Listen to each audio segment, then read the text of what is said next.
everyone, and welcome to Dream Leapers. I'm your host, Harriette Cole, and I have a very special guest today, a woman I've known for many years, have admired just her courage, her focus, and especially at any time of the year, but this is still Black History Month, we can give a special shout out to her for all of her great work. We are welcoming a woman whose voice has galvanized generations. The young folks are listening to her like nobody's business, and the old folks too. She's challenged social constructs and justice systems. Hers is a voice that we ought to hear from right this minute. Tamika D. Mallory is a nationally recognized civil rights leader and social justice activist who rose to global prominence as a national co-chair of the historic 2017 Women's March. Do you remember that? Named one of Time's 100 most influential people, she has dedicated her life to advocating for racial justice, gender equity, gun violence prevention, and police accountability. Any one of those could be a lifetime of work, but she's working on all of them. Formerly the youngest executive director at the National Action Network, Reverend Al Sharpton's organization, and co-founder of Until Freedom, Tamika stands at the intersection of grassroots organizing and national policy conversations. She is also the best-selling author of State of Emergency, How We Win in the Country We Built, where she calls for bold, strategic civic engagement. And she's written another book that just came out last year, I Lived to Tell the Story, a riveting memoir that will have you crying and just cheering for her. In this episode, we're going to talk to Tamika about what it truly means to lead, to withstand scrutiny, and to dream beyond the limits placed on you. This will be a conversation about courage, consequence, and the power of activism. Please join me in welcoming Tamika Mallory.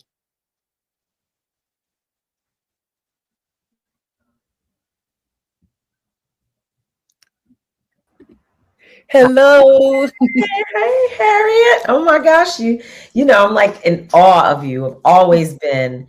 You're so beautiful, so sweet, so kind, and just listening to you talk about my life, it's just so heartwarming. So I'm excited to be with you, and thank you so much for having me on today. Absolutely. And I am so proud of you. And I remember when Reverend Al said that he had found you and you were going to work with him. So let's start with, he's a genius in a lot of ways, but in particular, he has never, my observation is he's never felt like it should all be his. You know, he's always bringing young people around. He's always looking to create that succession, not just for one, but the community of people who will take the movement forward. Absolutely. And when he brought you, we were like, look at this young lady, and what's she going to do? Feisty young lady. I'm an old feisty lady now. What brought you to activism? My parents. My parents were two of Reverend Sharpton's members. A long time. They were with him when he was at the Slave Theater in Brooklyn on Wednesdays. And when he broke off and decided to start his own organization, being National Action Network, my parents went with him. And so they were two of the beginning supporters.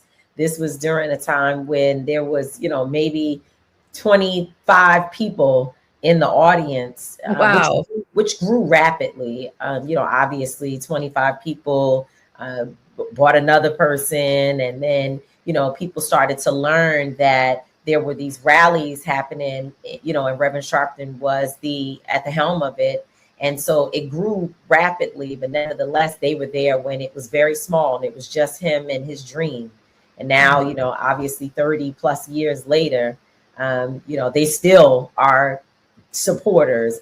It doesn't matter. I could have been mad at Rev, or he was mad at me, or something, I got mad at somebody else, and how we do, because obviously we would all be, colleagues. And so things would happen. And my parents were like, well, we're still going to the rallies. And they were still invested because they helped to build the organization. And I think, that was actually a good thing, that my parents kept me grounded, that unfortunately, I wasn't able to just get up one day and walk away from the movement, because it was it was embedded in my life. My father used to say, just like you going to church on Sunday, you going to the rallies on Saturday. And in his home, in our home, even if you were a visitor, even if you were my friend who was spending the weekend, you had to go to the rallies on Saturday morning. That was never an option. Yeah. So, you know, this is something this is the way I grew up. And there were others, you know, other young people there, but I think Reverend Sharpton saw something in me specifically, and he nurtured it for many years. And so I'm forever grateful to him, forever grateful to him.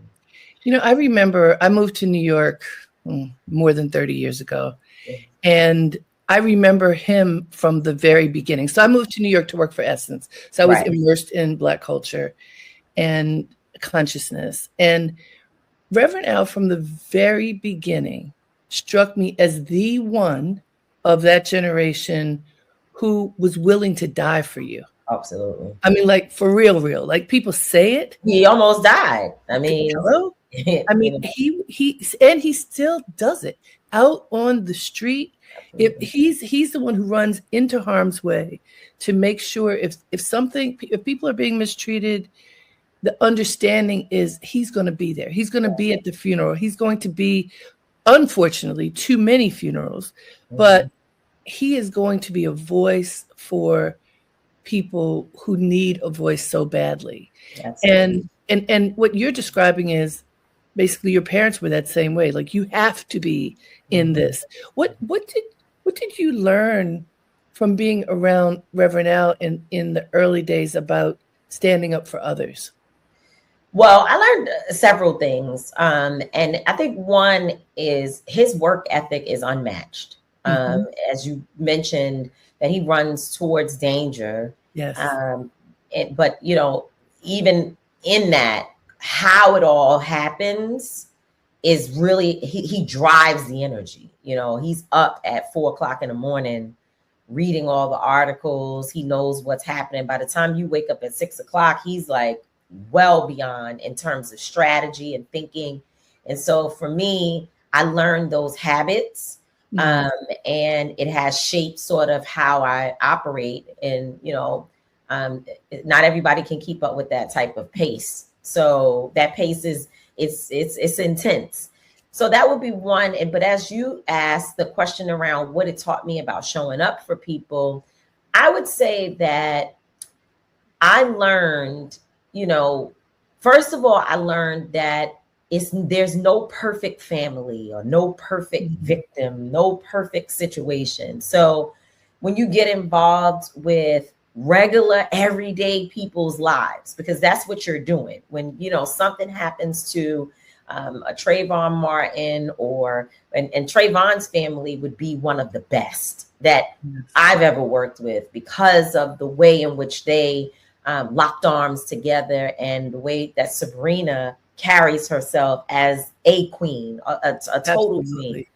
But I've been involved in some other situations where things were rocky. It was a lot of families. The families didn't get along to begin with. Now, all of a sudden, the first time they're seeing one another in, you know, 15 years is at the hospital, the rally, the press conference, or at a funeral. Right. And they might cry a little bit for the first day or two. But by day 3, the old stuff comes back up, people's emotions. And so I learned from Reverend Sharpton how to balance all of that and how to still, no matter what the situation may be, stay consistent, because the job is more important than the personalities of all the people around.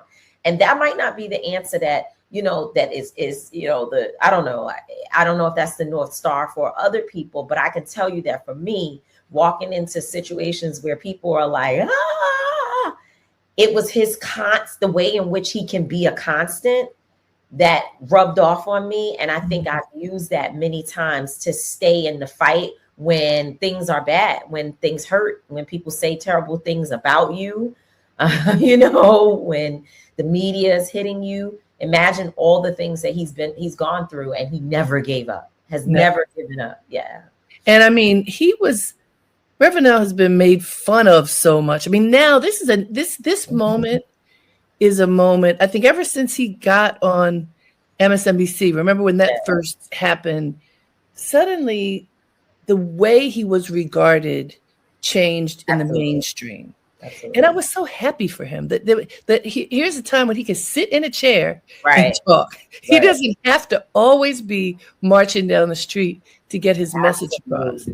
And to be taken seriously and not, a lot of people laughed at him for a long time.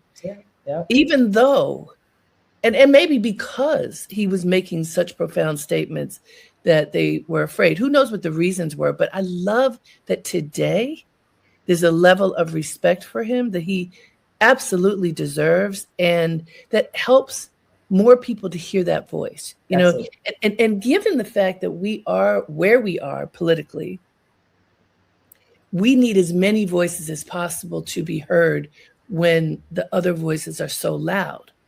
And you know, so we just lost a titan. We lost Reverend Al's mentor. That's right. I mean, he has talked about Jesse Jackson so many times and all that he learned from him, and just the fact that, you know, I'm loving the news reports, by the way, that people are being respectful of Reverend Jackson in a way that I'm happy to know, but you didn't necessarily expect it to happen. Right. You Right. know, we remember a different time.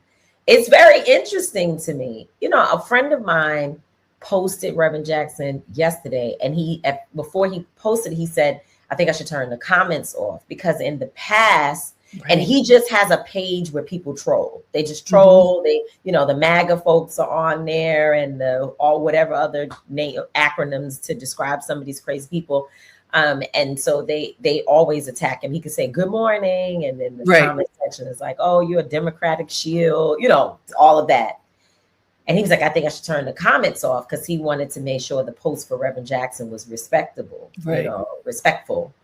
And nobody, not even one person, made a negative comment on this post. Amazing? There was actually one person, and we laughed because, and the person said something crazy. And then he said, well, at least he's talking about me and still not Reverend Jackson. No one, not one person. And I'm like, this is interesting that at least, and in fact, I did an interview where I said, I am so happy for the Jackson family that for the first time in this entire experience, right, of having their dad, husband, you know, and family member, they're going to have an opportunity to hear the truth about him, and to see people give him the flowers that he truly, truly deserves. Because if we go back in history, it has not been kind all the time at all. So I was going to say it often was unkind. This is true. And mean-spirited. Yes. Again, I think that's how some people react to power, but, you know, kind of making fun of it. And it has been, even the person in the White House had something positive to say. And that was shock of all shocks. Yeah. I mean, just saying. But he still made sure to put his shade on the post. He's, you know, whatever. Yeah. Anyway, we don't even need to bring him into this discussion. This is Dream Leapers with Harriette Cole. We're talking with Tamika Mallory. She is on the front lines, fighting for our people, fighting for the issues that a lot of people are afraid to say out loud. And she's been doing this work for a long, long time. Tamika, tell us about your relationship to Reverend Jesse Jackson. Yeah. So I grew up, obviously, with Reverend Sharpton for years and years and years. I worked at National Action Network, singing the Black National Anthem on Saturdays as my only job before becoming one of the youth directors. And I was like 12 years old. So it's gone back that far that I was in this work and around Reverend. But to be around Reverend Sharpton and to be at National Action Network was to also be in the presence of Reverend Jackson, because Reverend Sharpton and Reverend Jackson were so close. Reverend Jackson often would show up to help with cases, to bring national and international attention to the issues that we were dealing with. I can remember him being around for Amadou Diallo.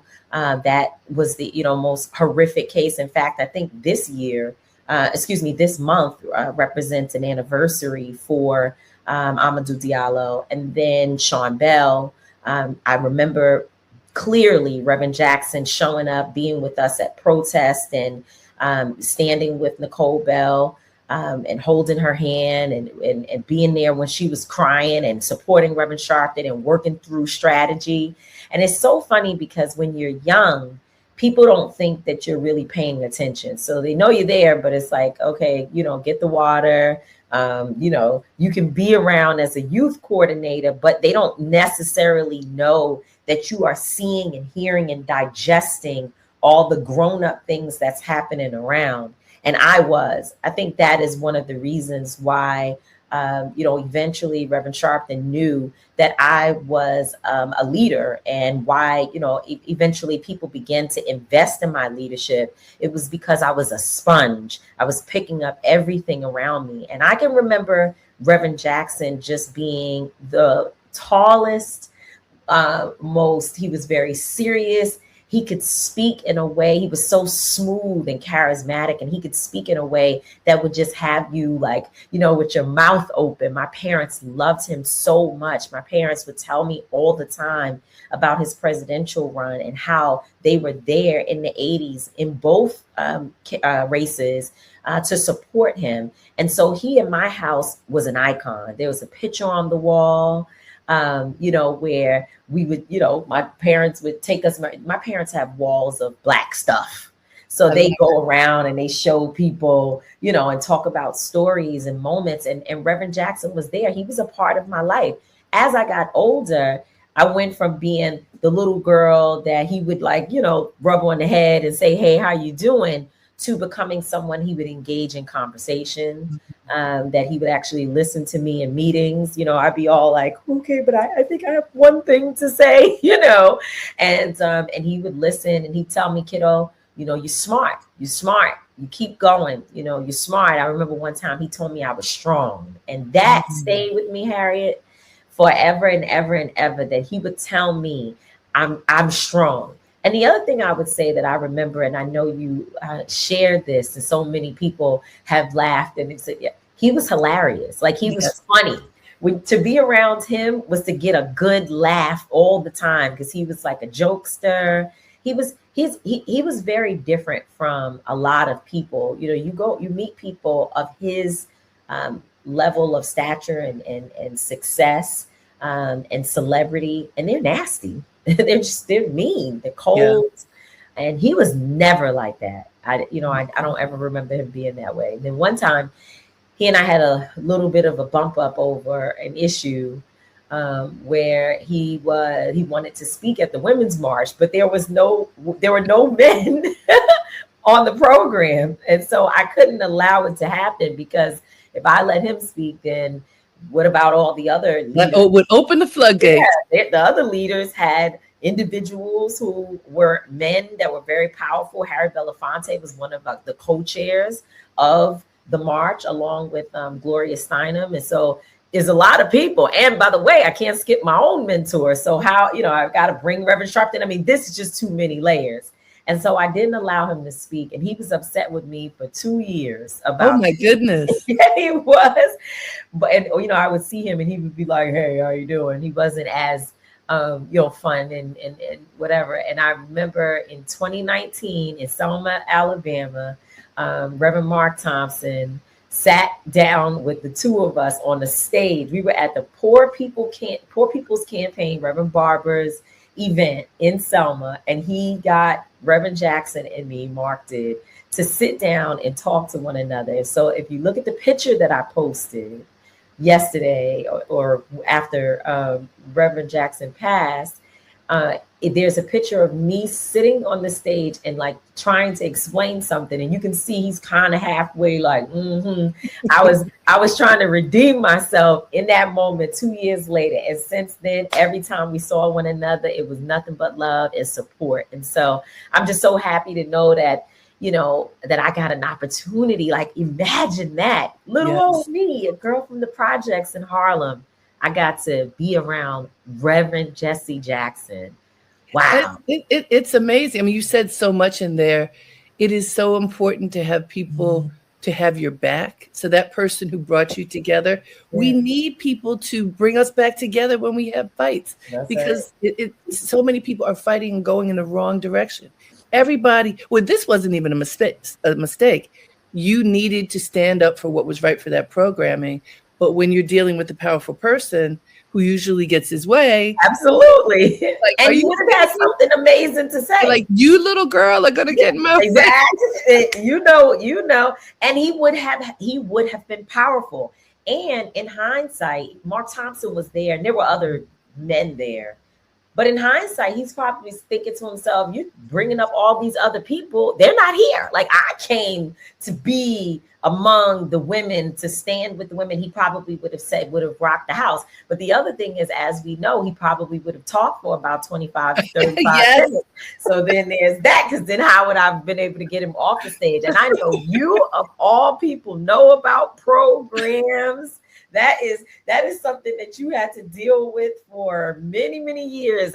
I need the program. I want to be on the cover. I want to, and I don't know how you navigated it, but I can imagine dealing with all the personalities for many, many years. You know exactly what I'm talking about. That is, look, you did the right thing. And having the guts to stand up for what you knew was necessary, that takes a lot. And I'm sure that helped you to become stronger. He told me I was strong. And I reminded him of that. I said, you said that I'm strong. He laughed. You know, of course he couldn't hold it. But what he wanted, which I respect, was an apology for how he felt. And I gave it to him and was happy to say it over and over again. So imagine, that's it. That's the other thing. It's like, we can't allow these moments to last forever. We gotta try to correct them, because you never know when the final day comes and you didn't get a chance to clean up things. You know, I was thinking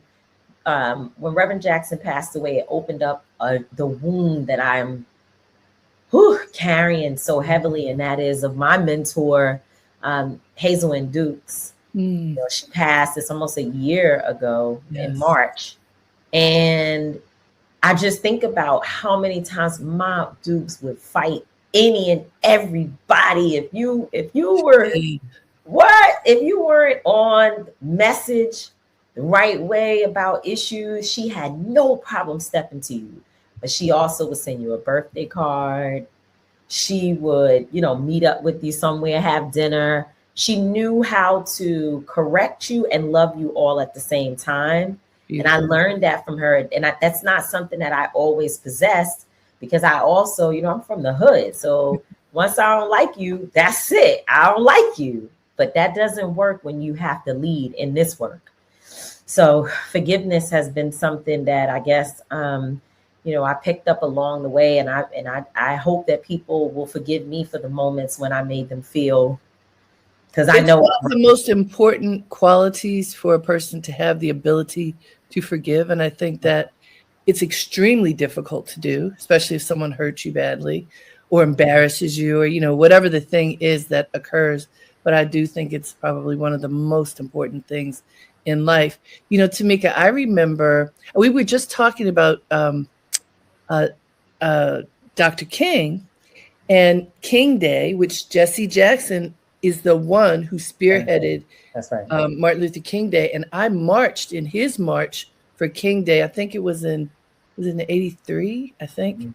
But Jesse Jackson organized that march in DC. I was a student at Howard, and there were thousands of us who marched. And then I was part of the team in DC for his 1984 campaign. Wow. My good friend, Eric Easter, who ended up being, I don't know if you know Eric, but he was his press secretary for some time.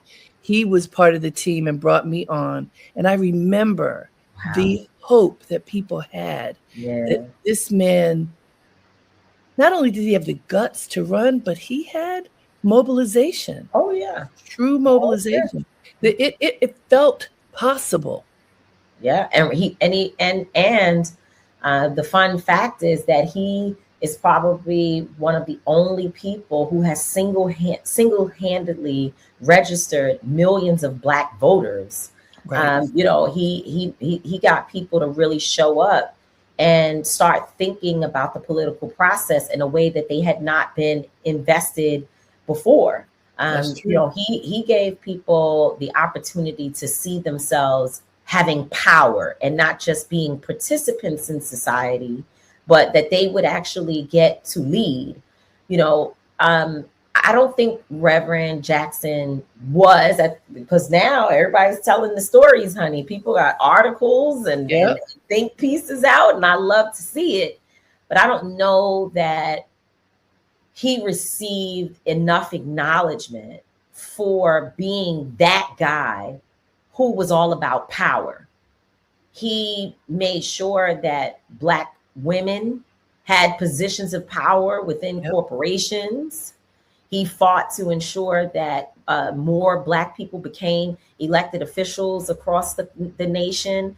I mean, he really did some important things. And I don't think that we talk enough about his work around economic justice. I mean, he believed that economic power was a civil rights issue, and he believed in boycotts. He believed, in fact, talking about Essence, they did a story yesterday where they laid out his fight for economic power.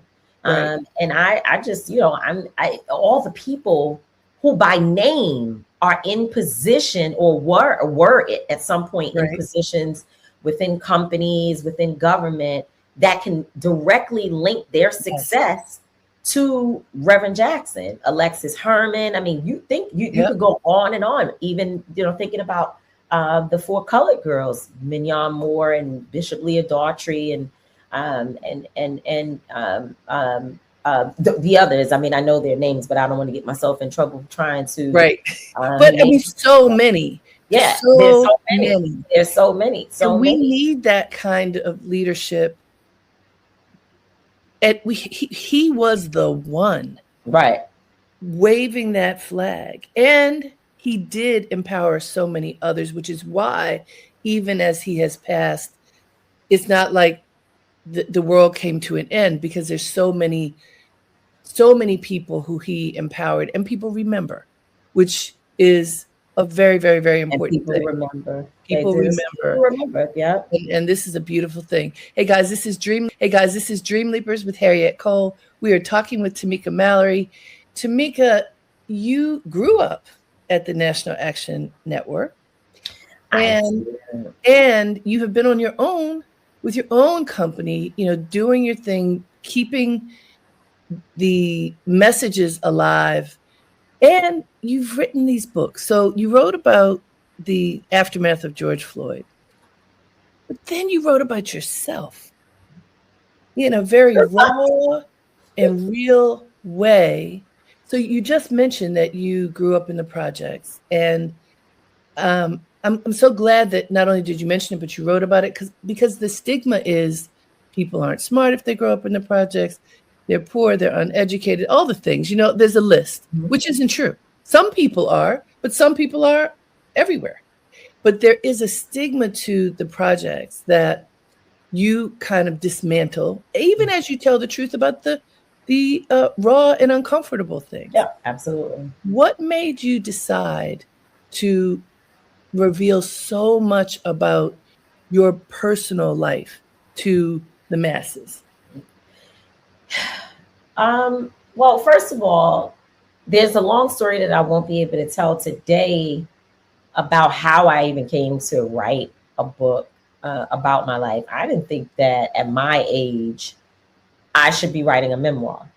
I believe that, you know, I think when we talked about Hazel Dukes, I thought you had to be about her age, you know, maybe 70 or 80 years old to write a memoir, because I imagine that you want to be able to tell the truth, And you can't always do that when the same people that you're talking about are walking around with you in society. So I was like, I think this is too soon. But what I realized as I was writing an outline and kind of going through my life was that it wasn't so much about, talking or trying to expose other people, but it was really an exposure of some of the deep, quiet places within my life that would be healing for somebody. And I went on a journey that was really hard, Harriette, really difficult every single day to get up and have to write the deepest things about my life. And I knew that Black women, when I would put the book in their hands, if this book does not have the type of honesty that we need, that people would say, what in the world is this? I knew that it would immediately be rejected because I understand how our people roll. Right. And so I knew that I had to open up the shed where things are locked away, buried. You never go in there. You just throw stuff in, and that's where it lives. And when I started to open that stuff up, it hurt a lot. It hurt a lot. I got to see myself, and I guess I was able to reveal so many weaknesses, and but I also saw so much strength, and it was therapeutic. It was therapeutic for me eventually, right, to tell a real, honest story about my life. I was worried about my parents because I felt like it was so much for them to have to experience. And my dad definitely told me that the book hurt a lot. But even they, I think, are free from what they knew was happening. They knew what was going on. They knew I was troubled. They did not know the extent of the depression. They definitely didn't know that I, ended up, well, they knew I went to rehab because I told them 2 days before. So before I left, which they didn't know anything about. They didn't know that you were addiction at all. Wow. They didn't. But people can hide this stuff. Yeah, of course. I was functioning. I was a functioning addict, going to work, speaking in front of the biggest crowds. In fact, Rosalind Brock, the chairman emeritus of NAACP, sent me a picture of Reverend Jackson and she and I could look at my face in that picture, the frown mark, droopy, and I know exactly where I was at that point in my life. And I definitely was taking about 10 Percocets or, Xanax a day. I know exactly in that moment.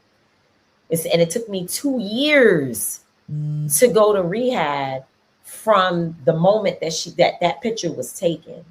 So there's a whole journey there. My parents were not aware, but I could look at myself and see it. And some people thought it was stress. It was just running, you run yourself down.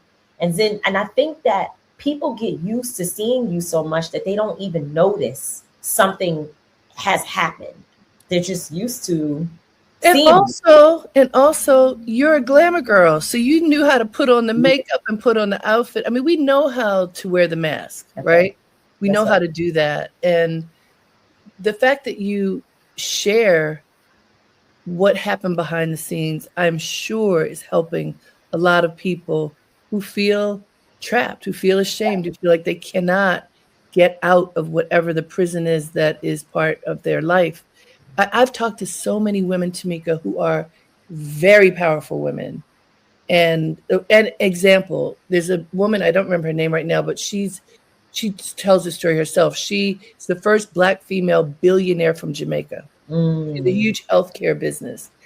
She tells a story of almost being killed more than one time by the lover in her life. How do you make $1 billion business and allow this life and have real life going on at the same time? Real life going on. And the fact that she tells the story, I know has saved somebody's life. Absolutely. I deal with people every day who are addicted to a lot of things, not just pills, which I do have multiple people who I talk with them and try to help to encourage them to get the help that they need, who are addicted to pain pills and other drugs. But people are addicted to a lot. They're addicted to men. They're addicted to sex. They're addicted to shopping. They're addicted to alcohol. Obviously, I was talking to a friend the other day, and I said, did you start drinking heavily during COVID? And she looked at me and was like, no, I was eating. And she's like, and I am still eating. And it hit me that was her addiction. Yes. And it's not insignificant, right? Mm-hmm. Food addictions, it's real and it kills people.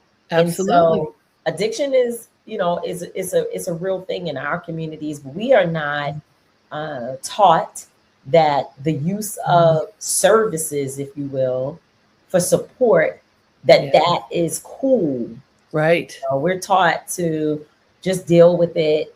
And go to church. Go to church, pray about it. Yep. And also so much shame. Yes. That's associated, with it. It's very unfortunate. And so I want to change that at some point in my life. I feel like my second life is going to be about the disparity in terms of getting support services. Because one thing I know when I went to rehab was that there were no other Black people at all in my program. And so if there were no Black people, then there's no reason for me to even bring up how many Black women weren't there, because there was none. There was none of nobody except me. I was the only one. And that was because someone put me in a program that they had access to. But otherwise, Mary Sue, where is she going to go? What I'm saying? And so I don't know, and then I found out while being in the program, because another young lady who was there, a young white girl who became my little buddy, she was my cleaning partner, and she wanted to leave early, which she did. And she let me know right off that she was going to return to her same business, same behavior. She told me the program was $80,000. I didn't know because, Jason Williams, the NBA All-Star, he put me in rehab. So this is somebody who had access, resources, and all the things who sent me. But this young lady's family had been paying for her to go to a treatment program. And this was multiple times. And she said that the program we were sitting in was an $80,000 program. Now, who has that? Not even me. No. I never saw the bills because I didn't have to worry about it. But imagine if I did, who knows where I would have been. And at that point, when I checked in, I was taking 20 pills a day. So I was slowly killing myself. Not even slowly. I mean, you are lucky to be alive with that kind of intake. I know that you have to get ready to go. I want to ask you one more question before you do. As you know, this show is called Dream Leapers. People who tune in are trying to figure out how they can manifest their dreams. Mm-hmm. And we know part of your fight is so that people can, so that all these things that are happening can be cleared away to make it possible. What do you advise people to do so that they can clear away the clutter, make space for them to fulfill their heart's desire? If it is possible, I know it's sort of, it might be looked at as a corny answer, but if it's possible to get therapeutic services, I would do that. That saved me. If it had not been for me going through this very dark, difficult time and coming out on the other side, realizing that I could not handle the rest of the journey by myself. On my own, it would never have happened. I needed help. And when I started talking to my therapist, Dr. Michael Pratt, it changed everything for me, not because he was giving me answers, but because he was making me see myself. And he made me push past the difficult moments. Whereas if I was sitting alone trying to assess and analyze different areas of my life, whenever I hit the wall, I would just pop back. I can't deal with that. That's just too much.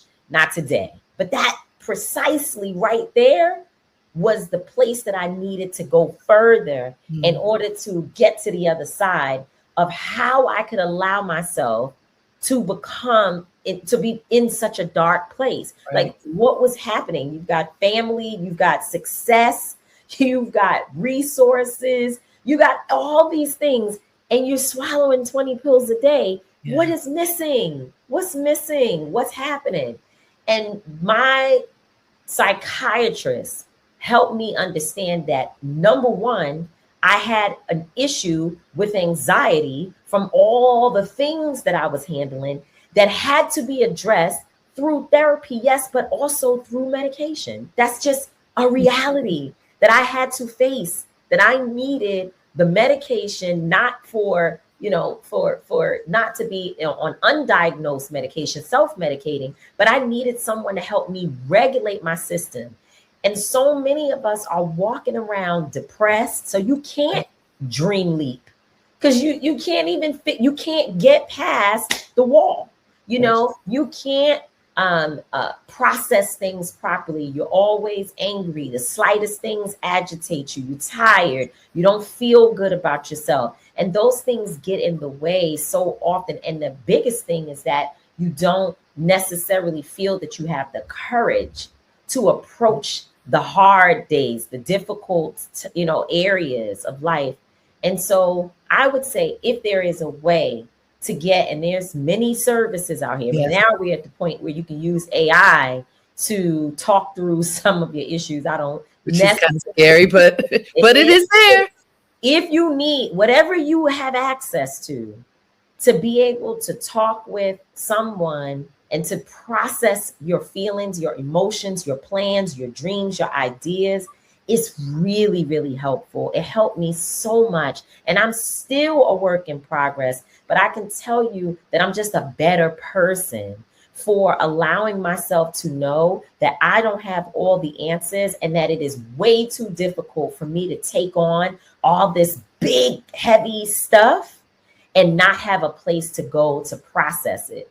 So I would tell anybody who's trying to get that clutter and all of that, just to get free, to get light on their feet, is that therapy is okay. It is healthy. It is cool.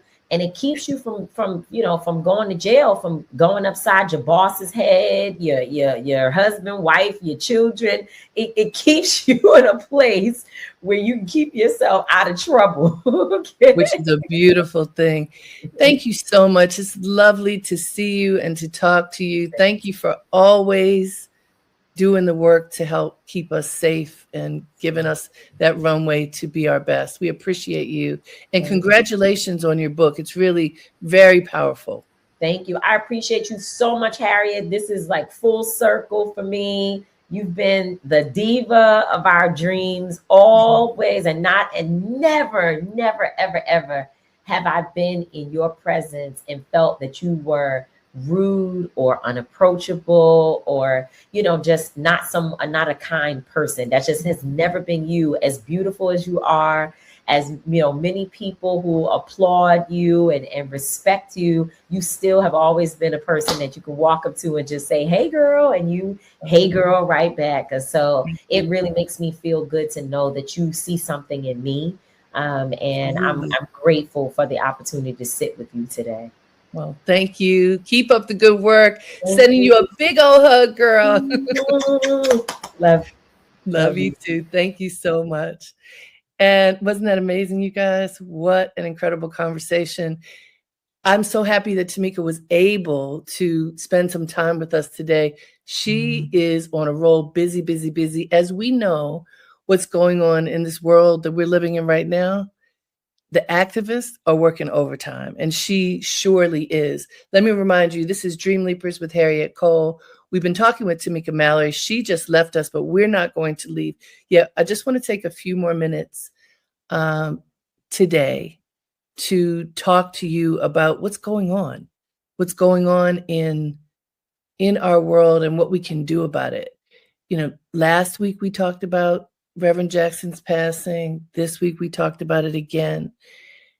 When an icon leaves and we are left behind, what is our job? When someone leaves the planet who has meant so much to so many people and we're left, what are we to do? I think this is a question that we need to ask ourselves, each and every one of us. What's our job now? I remember I was working at Ebony Magazine when Barack Obama won the first election, and Jesse Jackson was there. You probably have seen the footage of him crying as he sees Barack Obama accept the win. And I think they were the incredulous tears. Like, Jesse Jackson, ran for president twice, gained so many votes, gained so much traction for Black people, for all people, really. I mean, he was fighting in particular for Black people, but when you do that, you're fighting for everybody. Because if you lift up Black folks, everybody lifts up too. But I think even like with Dr. King, there was something, the hope was there. And Jesse Jackson's words were "keep hope alive." That was one of his many poetic slogans. The hope was there, but is it really possible? When Barack Obama won, we were like, he won. And then he won again. And then we are where we are today, when so many gains have been eroded, when diversity, equity, and inclusion has become a bad word, when more than 300,000 Black women lost their jobs in 2025. Educated people, people with good jobs, many government jobs, lost their jobs. Why? Because not for any fair reason. Fairness is not necessarily the world in which we live, right? It's not always fair. But what is our role in it? And, you know, as I created Dream Leapers to really, the educational platform to help people uplift themselves, this program to talk to people who are doing it, to talk to people who are manifesting their dreams so that it would inspire each of us, everyone within earshot, to pursue and manifest our own dreams, that's got to include standing up for what's right, standing up for the people around us, not just plodding through the day, but really, so that at the end of your life, you can look back and others will look back and say, yeah, my life was worth it. I did something not just for me, but for humankind. I did something for the planet. I did something to make the world a better place. It doesn't have to be a giant thing, just something. So please take the time now as we honor the legacy of Reverend Jesse L. Jackson, that we think about what we can do to make the world a better place, what we can do to stand up for our brothers and sisters around us, so that we don't just put on blinders and just do for ourselves. That's just not what I believe life is supposed to be. And I hope that you believe that we all can be uplifted together. Why not? So thank you. Thank you for joining me. Thank you for, I thank Tamika again, because it was really wonderful that she could carve out some time to be with us. And you should read her book. She tells some harrowing stories of pain and challenge and discomfort and danger that she faced, that she has faced in her life, that got her to the point of being addicted. It wasn't like, she wasn't weak. She faced a lot of stuff, and many of us have. And she talks about how she faced it and is now triumphant. So whatever you're facing, know that you can be triumphant too. Thank you for joining us.